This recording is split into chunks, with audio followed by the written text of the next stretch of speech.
Everyone laughed when Mara brought him home. He was 12 weeks old, gray as a storm cloud, already waddling like he owned the place, with a tennis ball in his mouth that was twice the size it should have been.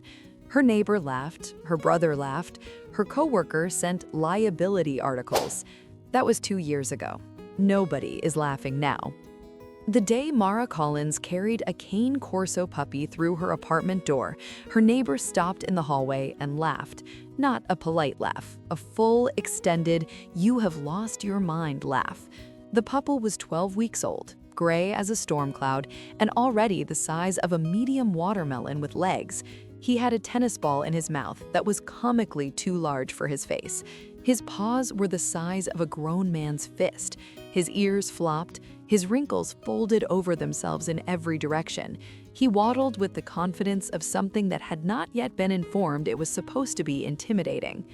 That thing, her neighbor said, pointing, is going to be enormous. Mara said she knew. Her neighbor said the building had a weight limit for dogs. Mara said she knew that too. The puppy looked up at the neighbor with the serene, unfocused confidence of an animal that has not yet learned to be concerned about other people's opinions, sneezed directly on her shoe, and waddled into the apartment. His name was Brago. He was 8 weeks old when Mara first saw him on a rescue page. One photo, grainy, taken on someone's phone, showing a gray puppy sitting in a cardboard box looking profoundly unbothered by his circumstances. She had not been looking for a dog. She had certainly not been looking for a Cane Corso. She had been eating cereal at midnight, scrolling her phone with the particular aimlessness of a person who has nothing urgent to do and cannot seem to stop doing it anyway.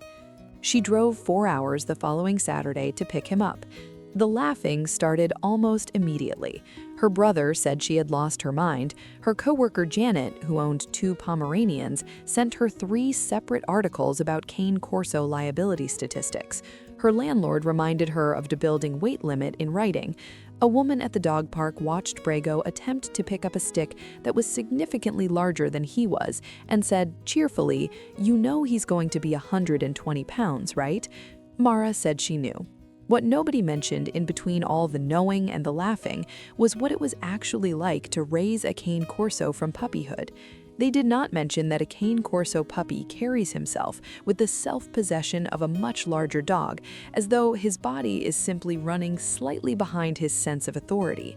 They did not mention the tennis ball. Brago carried a tennis ball with him everywhere from the first week, a habit that began when Mara rolled one across the kitchen floor on a Tuesday morning, and he retrieved it with a gravity that suggested he understood this to be serious work. He carried it to his food bowl. He carried it to the door. He slept with it tucked under his chin. He brought it to the couch and set it carefully in Mara's lap every evening, then sat and looked at her with an expression that said clearly, "I have brought you a gift." The correct response is acknowledgement. She acknowledged it every time. If you've been watching and haven't subscribed yet, I need you to hit that button right now. Trust me, you want to see where this goes. The first 4 months were chaos of the specific kind that nobody photographs because they are too busy surviving it. Brago at 12 weeks could fit in a laundry basket. Brago at 16 weeks could not. Brago at 5 months discovered that he was tall enough to rest his chin on the kitchen counter, which he did constantly with the patience of a dog who has identified a long-term strategy and sees no reason to deviate from it. Brago at 6 months learned that if he sat on the couch next to Mara and leaned his full body weight against her, she would not move him. He used this information extensively. The neighbor who had laughed in the hallway knocked on Mara's door in November, 4 months after Brago arrived, to ask if everything was okay because she hadn't heard him in a few days. Mara said he was fine. He was at the vet for a checkup. The neighbor said she had sort of gotten used to hearing him. Mara did not mention this to Brago. He did not need the encouragement. By month 6, Brago weighed 87 pounds and had developed a personality so specific it could only be described by example. He refused to walk on the left side of Mara on the sidewalk, always the right, always slightly ahead, always positioned between her and the street. Nobody had taught him this. He had arrived at it independently, the way Cane Corsos arrive at most of their conclusions, through careful observation and a set of internal rules that are non-negotiable. He had also, somewhere in those 6 months, decided that Mara's schedule was his responsibility. He still carried the tennis ball. He had 17 of them by then, distributed throughout the apartment in locations only he fully understood. If Mara was upset, he would find one and bring it to her. If she was on the phone for too long, he would bring one and set it at her feet and wait with the patience of someone who has made peace with the long game. If she came home later than usual, he met her at the door with the tennis ball already in his mouth, tail moving with slow, heavy authority, eyes saying, "I kept it safe while you were gone," every single time, without exception. Stories like this are exactly why this channel exists. If this is making you feel something, you're not alone. The laughing stopped gradually, the way most things that are wrong about a person stop, not with a single moment of correction, but with accumulated evidence that eventually becomes impossible to argue with. It stopped when Janet from work saw a photo of Brago at 8 months and said quietly, "He's actually beautiful." It stopped when Mara's brother came to visit and spent 40 minutes on the floor letting Brago rest his enormous head on his chest while they watched television.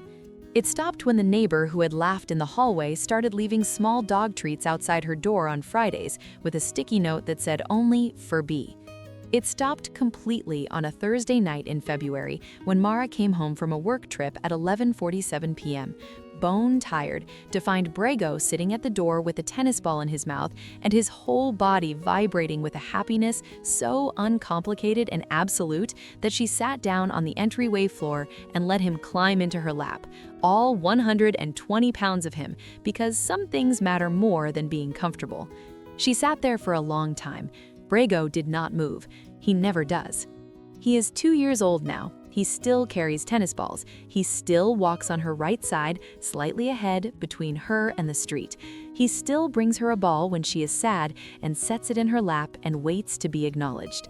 He has never once, not for a single day, behaved as though there was any question about whose person she was or what his job was in relation to that.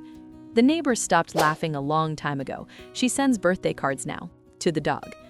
Some dogs arrive as puppies carrying tennis balls and the unshakable conviction that they have found their person. And sometimes, all you have to do is let them be right. If you are thinking about a Cane Corso, know this: they will make you look ridiculous. They will take up all the space, and they will show up every single evening with something small in their mouth that means everything. That is the deal. Most people who take it do not regret it, not even a little. Would you have taken home a Cane Corso puppy everyone said was too much? Tell me in the comments.